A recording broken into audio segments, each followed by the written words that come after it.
Praise the Lord. Ya. Ia le tua. Toi fatalo fatu sa mole nei vaenga le fiafi ia. O le manai o manava o ngalwenga. Moli atu lo mauta malolawa. Ile nei fiafi. Haleluya. Mapumai ai fa ngalwenga. Ile nei fiafi. Haleluya. Malo le pale. Malo fo le tautua. Ia le tua. Haleluya. Patase foi. Male sunga le whawhengainga po le sunga le whatonu, i le nea fiafi, ni mawa se lua, aleluia. Weisa lo whatalo whatu lo sunga le whatonu, aleluia. Ya, marone, sa ko mo le sunga le whawhengainga, nei, ia. Ia le tua, ia. Taua lava le fiafia, o le mea taua, ia o lewa nganga ifo whaiva, o le nei aso, le manai o manava o nganwenga, mori atu lo maota o lo lawa, ia. Se ia fe atu e whatalo whatu i pa ia malu se tātou atunu lo alala mpapa ao iau te roa ko fia lava se itua ngeke lope o lo e alala mpapa ao i toi whatalo whatu le nei afiafi haleluia whatalo whatu le tātou pokalame o manai o manava o nganwenga i le nei afiafi haleluia whatalo whatu so tātou atunu pele o Samoa le ao le malo Alona masiofo, haleluia, matalofa foi. Ele palemia, alona faltua, le ngata lea, ia o le kapeneta, haleluia. Mista uma, ia le ngata lea o le tafatolu, o le whainga malo Samoa. Fatalofa atu manuia, le tau walo whaiva, haleluia, whai maluto whaiva. Sanga wha manuia le atua, ilo tātou whainga malo, ia le atua, manatua, lo tatalo Samoa mo le tātou atunu e me se foi la ainga o le tua mo le nupa ia o le tua aua ni ngalo na tatalo mo le nupa ia o le tua haleluia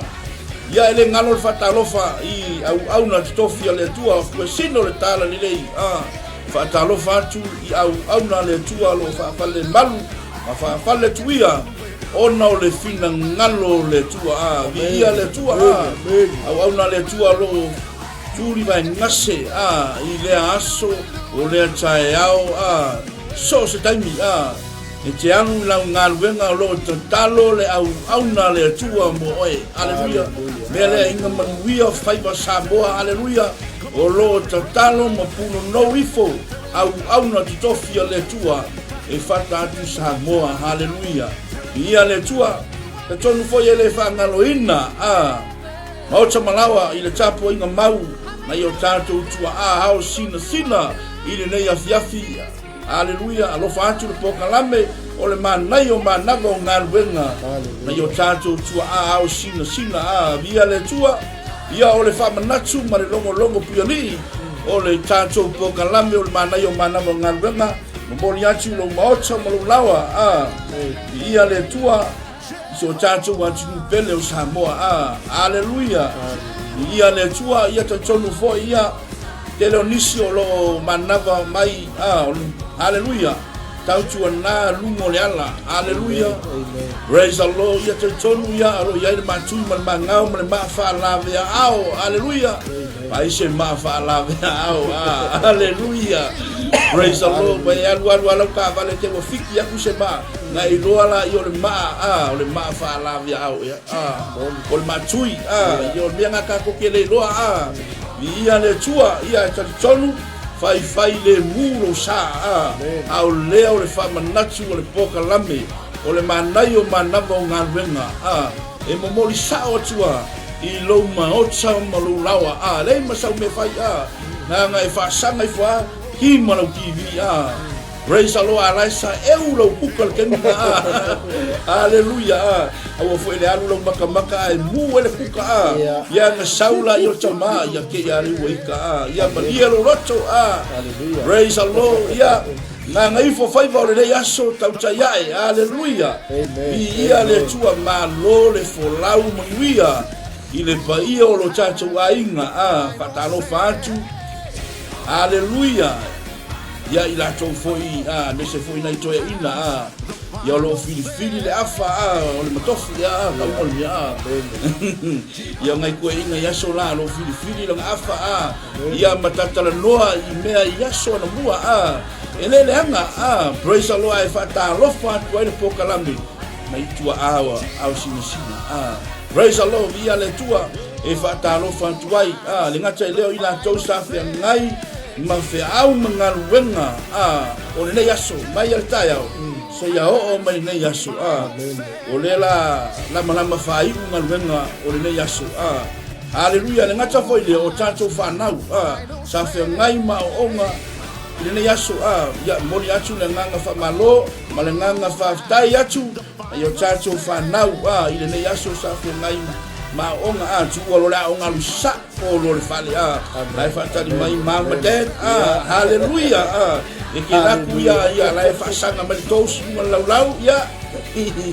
ya mal ki la mul la ki ka ko ma ngom ni la mul ke mi ye ma sang ye ka po ya ma ka me ki le ola ile nge ya ku ya ma sang ya la ko le mai lo Praise the Lord, ile tofe po lauti o le meta ua ia maua se falawa I lunga o le lau o lunga o le teipo po le alava ai aku la maua le falawa vi ia le tua fai foi le ise mea vi ia praise the Lord ta ua le faftai le tua nia uma meta la tus pa ia ele ona mea e ola I le tangata o mea uma e tulei mai fofonga o le tua o le meta ua le o le mea tā ua o lo maua o le fia le li oli le li o lo marosi lea mai paulo ia e kalesia Filipi o loa lo toua angani lei ma lo toua lofa I le ngalu wenga ai whawhitai lo toua lofa praise the Lord ia le atua e whata lofa tuai ma to e ofa lofa atu le tanto pokalami o manai o manava o ngalu wenga I le nei aso ngā ngaifo faiva o le nei aso to e whata lofa atu ma whawhenua I atu so se au nanga I nei afiafi vi ia le tua ia mana tua feifo I le hepo life hallelujah I ngai tausen I tonu le sapu seta hallelujah praise the Lord ia afe ane yai ia malisi la lale I o tara ia feifo iai le sunga le whawhenga ia pastor mai sem le whaletua ia po mani ia male o nanga le po life ia afe atu iai ia mainu ai sau e po life ta ua le wha mua lo soifua maloloina ia mana tua foi I Menkui East I le melo iai le mota Samoa ia fisisa o mai ia maua o le alala I melo iai mota Samoa I to tonu le sapu seta ia o lo iai le he po life lo tautua tuai le tamaitai tonga praise the Lord ia male ia fionga ia pali o alo mali toa ia ia le tua ile por fale tua ia api praise the Lord fai foi le sila mai le ula le ia le tua e lima se fu tau le ula au le paule au mai fa se fu tala fai te mana o iai fa so tai mai I le tato o nanga hallelujah vi ia le tua ta ua ia praise the Lord ta ua yo le fa manatu ma le longo pioli atu o le afionga fa wina le tua ai mai se o le saunga le mu I le pa ia o lo tanto ainga vi ia le tua ia te tonu fo ia ta rofa fo I si ma uso au na ia Reverend Tito Waiva ia sa fia ngai male tau tuaina o le atu tau tai praise the Lord ia te tonu sa fia ngai si ta uso mo ia male pasi ni tai au ia lau koe alu uso au na ia mo spasa se muri o le fa mana vai ia to fa taro fa tu na usunga Reverend Tito ia fai le muro sa le si me tanto le avita vale o le fa manatu sila sa o lumba va ai sa o lumba o ke vai fo ke o kafa ke ro le me e tupu mo tangata e alu vai sa o pa ko ke pa o kafa pe al mena nga mawale fino fo no le avai lota ko ke pa igual liu tupu ma simma luma me praise the Lord sila sa o luma ia ma ave la usa ave fa le la ta vale o kuia sao o le fa manatu le pokalame manai o manaba ngalwenga momoli sao atu I lo maotsa ma lo lawa via le tua te tonu I le nei tai au praise alo I le tai au ia le sa se fa mu ai le sunga fa fenga o le sunga fa tonu haleluya via le tua usu mai fa tonu le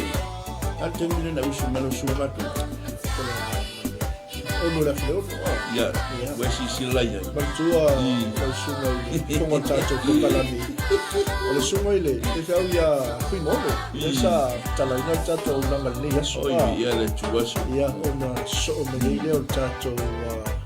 tamaya fiu tato po kalami o le tuturi malafi ia le ri ia ma fa solo sono me la vasi o me la later praise the Lord ele ai scapo po mo la fo le yaso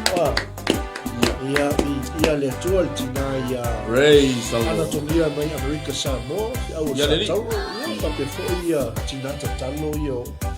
o ia au ma aliva tato po kalame le mai ia le tua skulu ma suma tasi ia pe fo ia tua ia le malu wale si va to sili ma tato po kalame mai ia tato tua yo lai ia le ni ia fo ia sa mau me fai ko ai mai ai mai mau dela tau le te mi le mo me ai mai ia le fa mo yanga na to ko kala mi ia le mo amen ia me se ia after toile so mo fai au ia te fau ia le ma le kone mo tatu ko kala me matalo sauli mtapena ia wai tatu te le loa le tu ko ma le tu waso e to fio mo ia le tato li faola ia me spoi tato ko kalame le fa mai tu nei o le testimonial ma tia le moli mau tina ia lo fulu me ba ia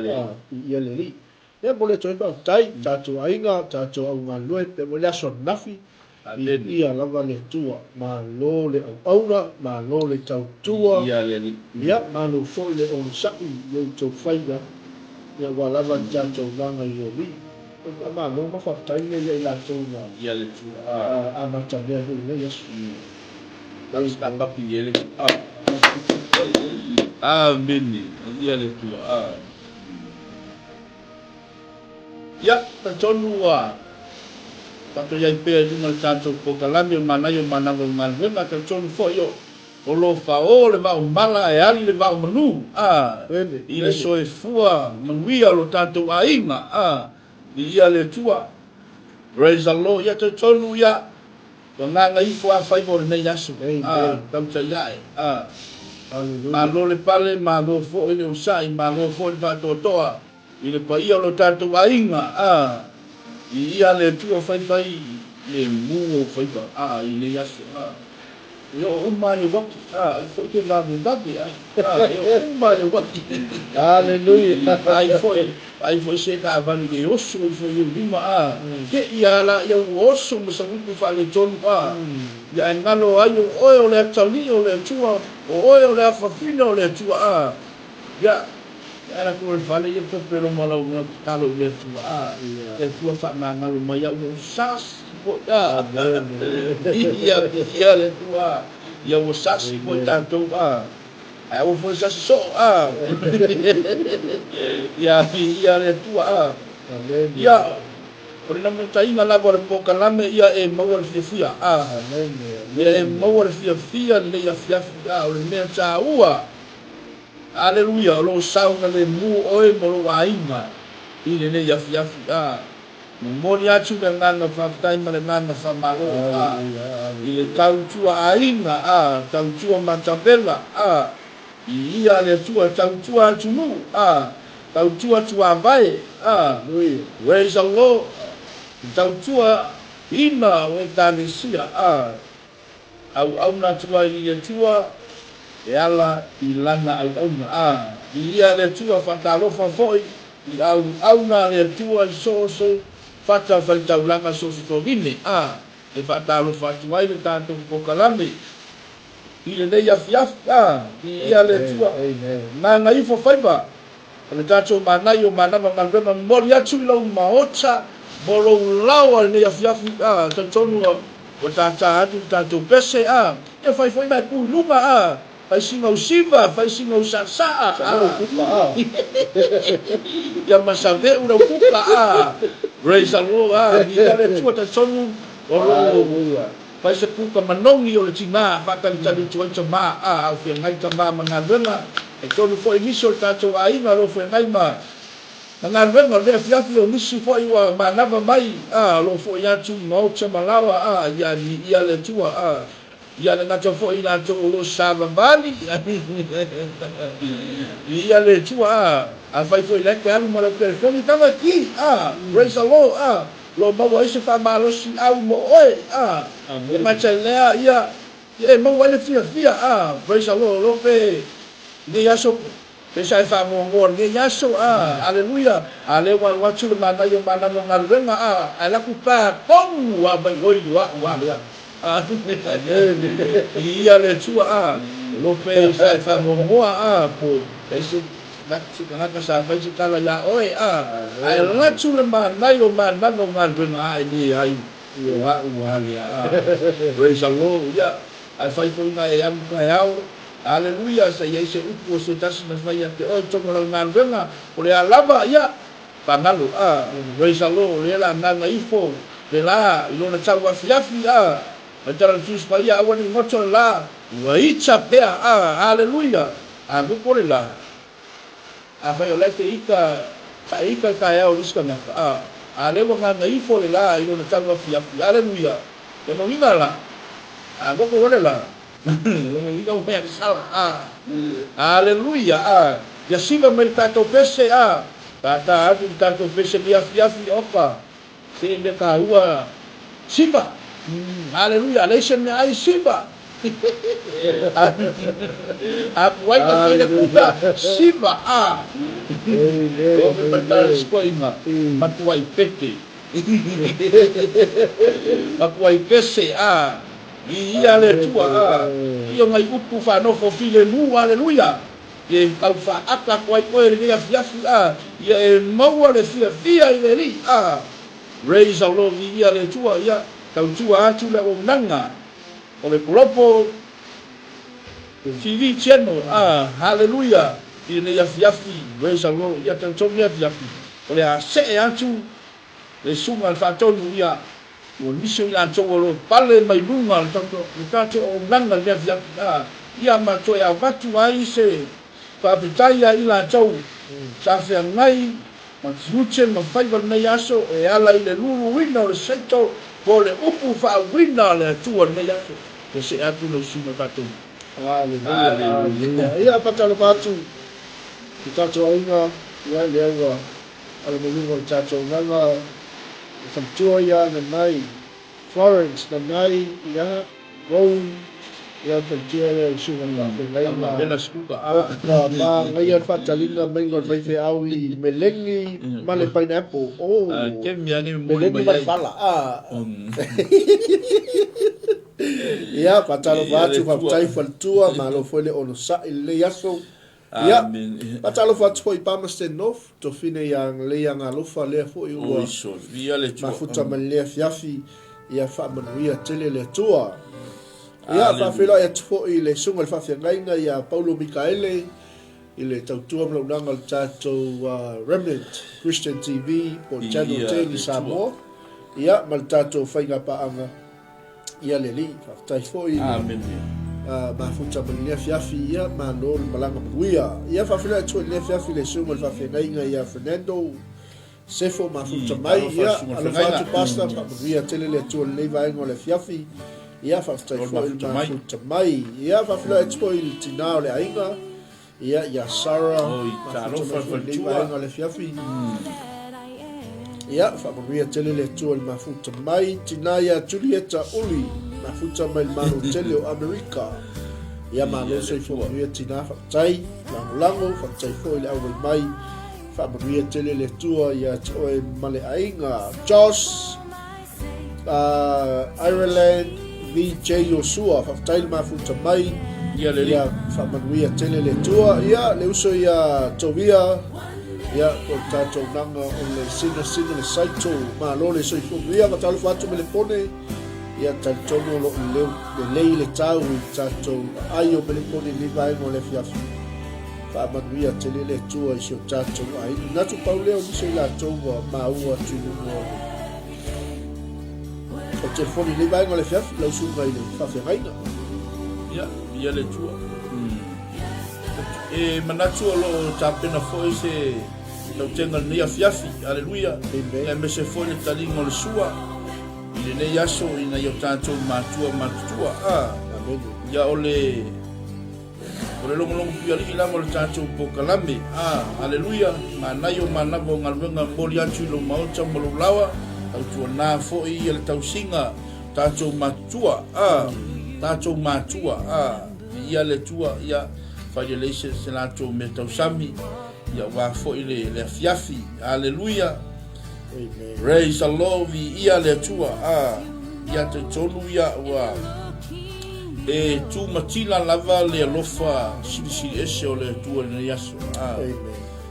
Hallelujah. Ele mafai upu o le ngana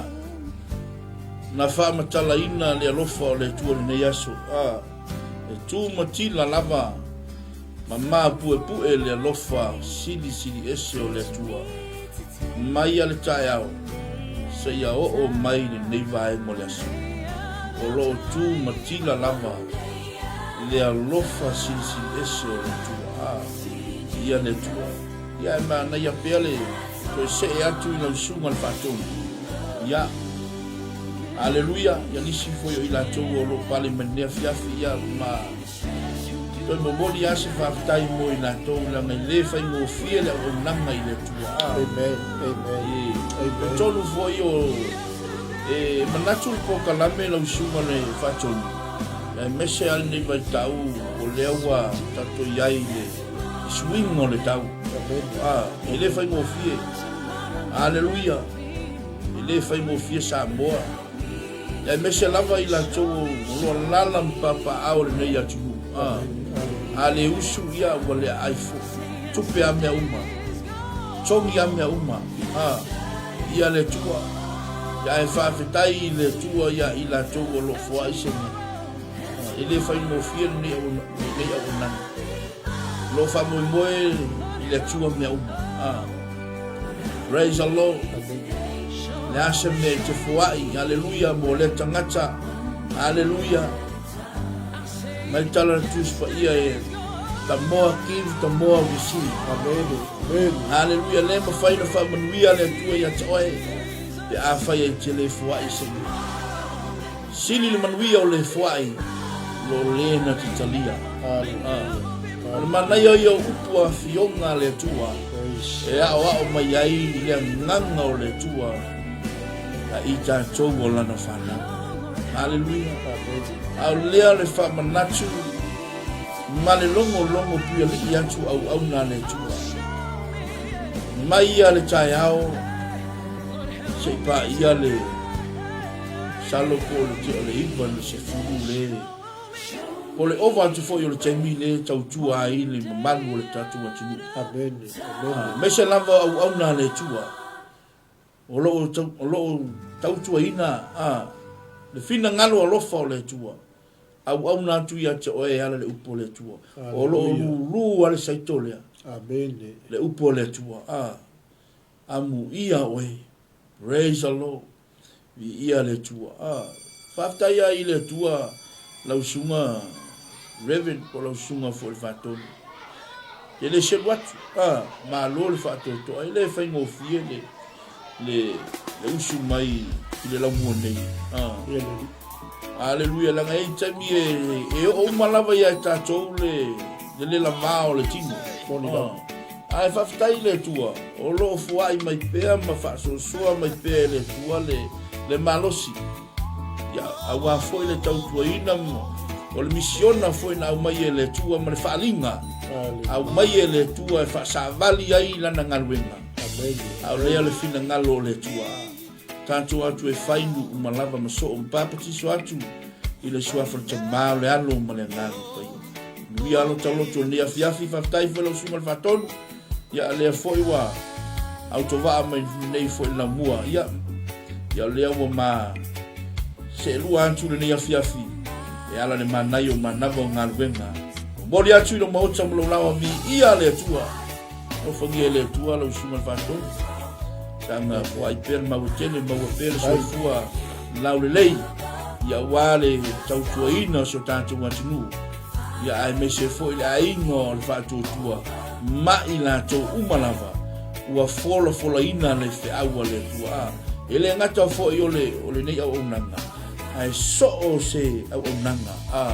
o lo fola tuai le fina ngalo alofa o le tua ia nganga ifo faiva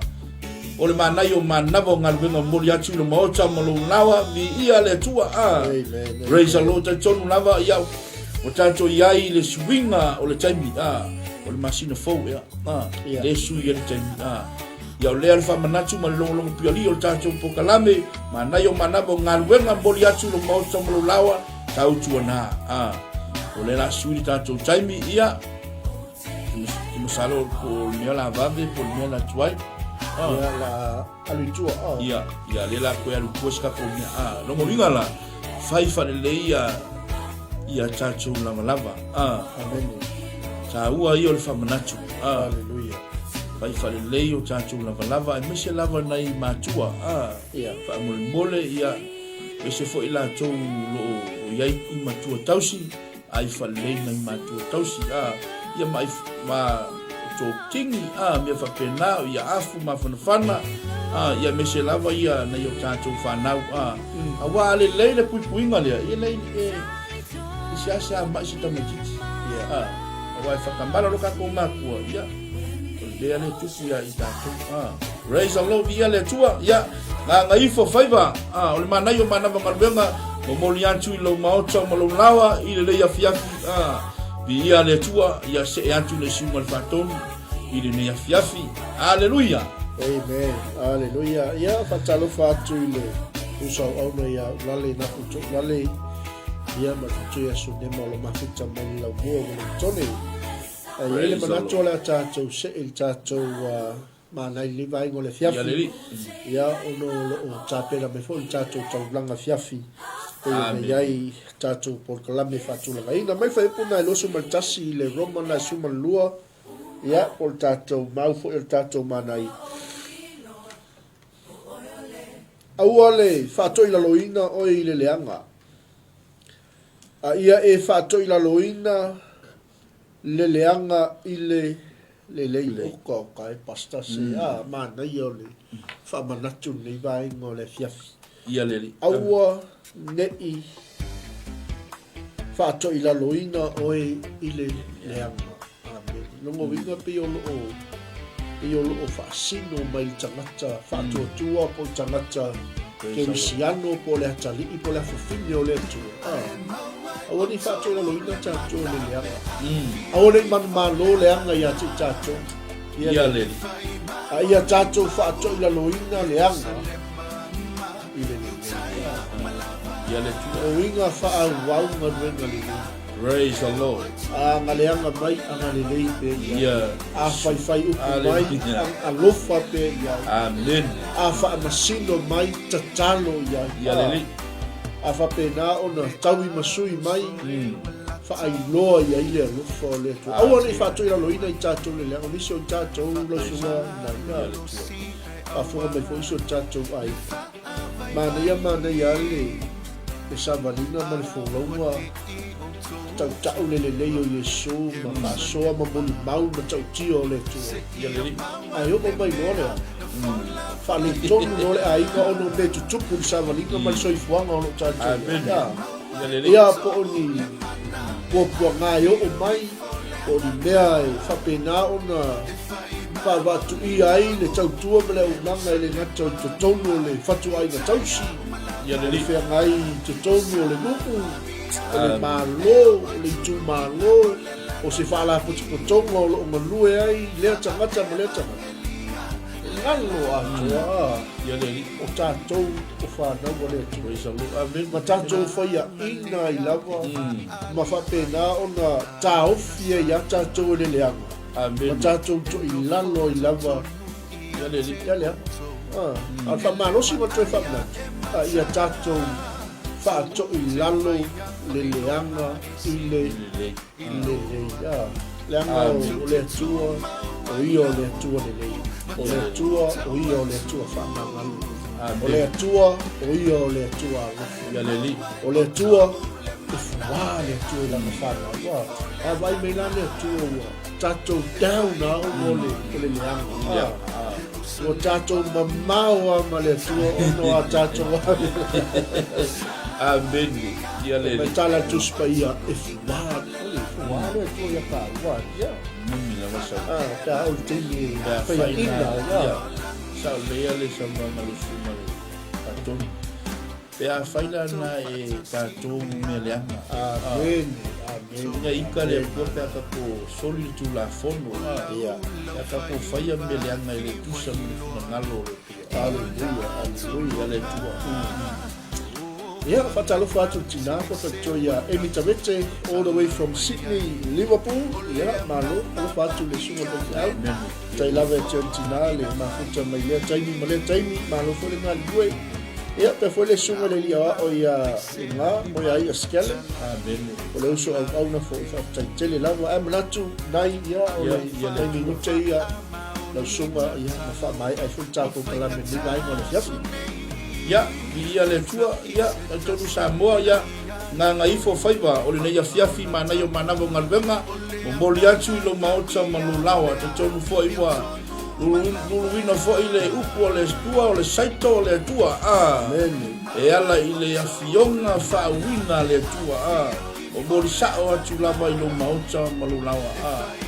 ia anga le fo ile tua, ia fa mangalo fo isa, o nanga le fiafi, o le tautamali, I lau whaafonga foi o lau mai moa whaafonga mai sa moa ni afiafi na foi se upu o sala o le tautamali anga leile tua whaamangalo foi le onanga ni afiafi i anga lei atu le tua ni afiafi ma whaamanui atu le tua i ante o tō umalava na mafuta mai le ni afiafi ia manatu foi o le taualuma foi lea au te o whai ngā mea ni afiafi e ala i le upu whaawina le tua i alofa atu le mawa se lua ma le sunga le whaafengainga i le whaatonu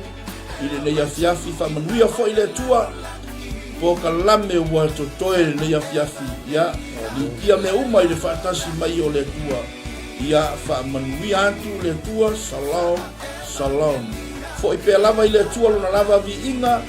nei maso malava se ia o i le whaavavau lava amen amen amen ia whamanuia tele sa mola tunu pele ia mai ate mau nei le sunga le whawhengainga ia nai o whonga o tātou polkalame ia whapea fo i lok nei tangata ma te alofa tele atu whai le mula fiafi soifua ia manuia shalom hallelujah.